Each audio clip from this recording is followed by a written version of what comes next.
Malaking impact pala sa susunod na season sina Chris Manon at Christian Coloco sa LA Lakers. Jimmy Butler nakialam na sa Warriors front office. At Kuminga parang ayaw nang magpakita sa Warriors. Sa paglipas ng mga taon, maganda ang naging paggamit ng Lakers sa kanilang mga two-way contract mula kina Goodwin hanggang kay Caruso. Noong nakaraang season, dahil sa hindi balanseng lineup mula pa lang sa simula, napilitan ng Lakers na asahan ang kanilang mga two-way players para sa mga minuto bilang sentro.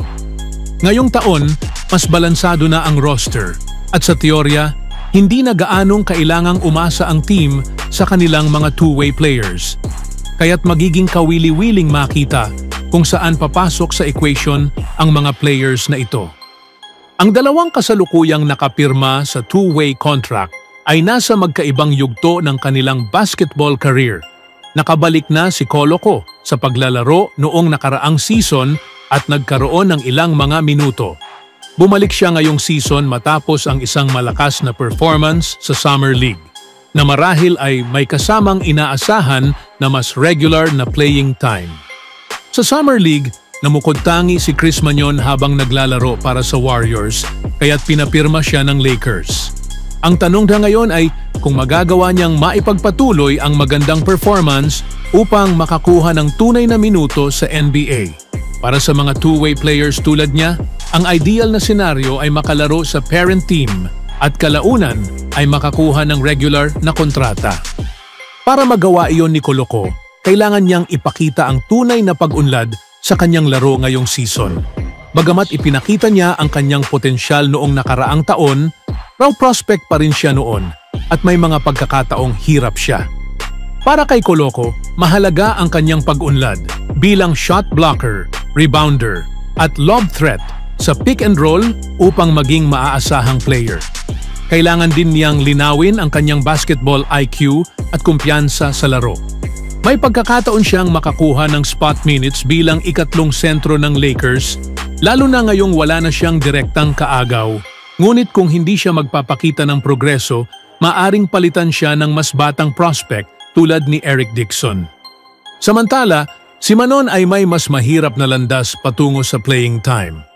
Bilang point guard na hindi pa consistent ang jumper, kailangan niyang bumawi sa ibang aspeto ng laro at pagbutihin ang kanyang shooting. Ang season ni Manon sa kabilang banda ay malamang na mas kaunti ang NBA minutes. Harang siya ng ilang player sa roster, kaya kailangan talaga niyang magpakitang gilas sa preseason at sa G-League para makakuha ng NBA minutes. Sa ngayon, mas malinaw na magiging mahalaga ang papel niya sa South Bay, kung saan makakatulong siya sa sarili niyang pag-unlad at ng iba pang players. Sa kabuuan, parehong may pressure sina Coloco at Manon na magpakita ng malinaw na pag-unlad dahil handang i-wave ng Lakers ang two-way players kung kinakailangan. Sa sumunod na balita naman, umuusad ng maayos ang eksperimento ng Warriors, tila walang makapigil kina Curry at Butler kapag magkasama sa court, at tila patungo na sila sa Western Conference Finals bago nasaktan ang future Hall of Fame point guard sa ikalawang round ng playoffs. Sa kabila nito, mukhang maliwanag pa rin ang kinabukasan ni Butler sa team para sa susunod na 2 taon. Pero kailangang samantalahin ng Warriors ang natitirang prime years ng kanilang tumatanda ng mga stars. Habang patuloy na hinaharap nila ang sitwasyon sa restricted free agent na si Kuminga, dumarami ang pag-aalala kung saan nga ba talaga patungo ang team. Siyempre, kasing hindi tiyak ng dati ang kinabukasan niya sa Golden State, pero sinusubukan siyang alalayan ng kanyang mga kakampi. Ayon kina Shams Charania at Anthony Slater ng ESPN, nakipag-ugnayan na sina Butler at Green sa kanya, kinamusta siya, ang kanyang mga plano at ang kanyang mindset. Natural lamang para sa dalawang veterano ng team na kumustahin siya, hindi lang dahil mahalaga siya sa kanila bilang tao, kundi dahil kailangang ayusin ng Warriors ang sitwasyong ito. Tumawag si Butler sa Warriors front office para alamin ang sitwasyon ng team, lalo na tungkol kay Kuminga. Bagaman tahimik ang off-season, inaasahang lilinaw ang direksyon ng team sa pagsisimula ng season.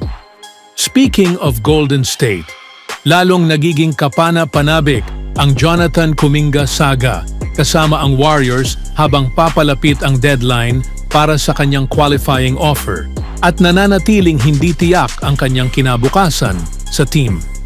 Habang papasok sa bagong season ng walang kontratang extension, samantalang ang kapwa draftee na si Moody ay pumirma na, tila papunta na sana si JK sa malaking kontrata bago siya ma-injure at mawala sa loob ng 31 laro. Pagbalik niya, ibang-iba na ang itsura ng team dahil si Jimmy Butler na ang bagong pangunahing star sa tabi ni Curry.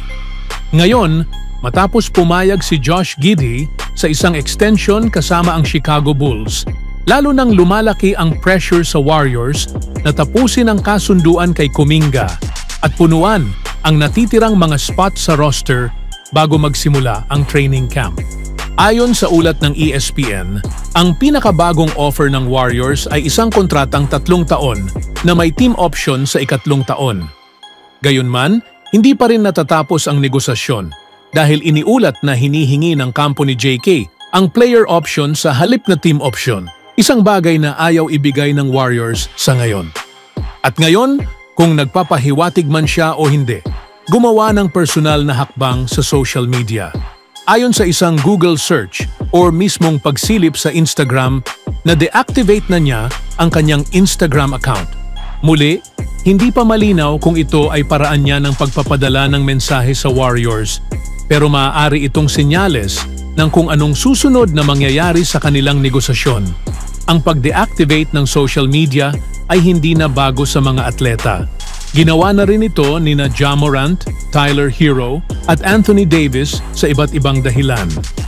Dahil sa kasalukuyang sitwasyon ni Kuminga sa Warriors, hindi na nakakagulat kung ginawa niya ito upang iwasan ang ingay at presyon habang pinag-iisipan ang kanyang agarang kinabukasan sa NBA. Siya, ang ikalawang pinili ng Warriors at pampitong overall pick, ay kilala bilang paborito ng may-ari ng team na si Joe Lacob mula pa nang mapili siya. Kahit may taglay siyang natatanging athleticism at pisikal na kakayahan, may mga pagdududa sa kanya bilang prospect nang galing siya sa G League Ignite. Habang malinaw na may hindi pa nararating na potensyal si Kuminga, nananatiling nakabitin ang kanyang kinabukasan, lalo na matapos ang kanyang pinakahuling hakbang. Ano ang masasabi niyo para kay JK, mga kaibigan?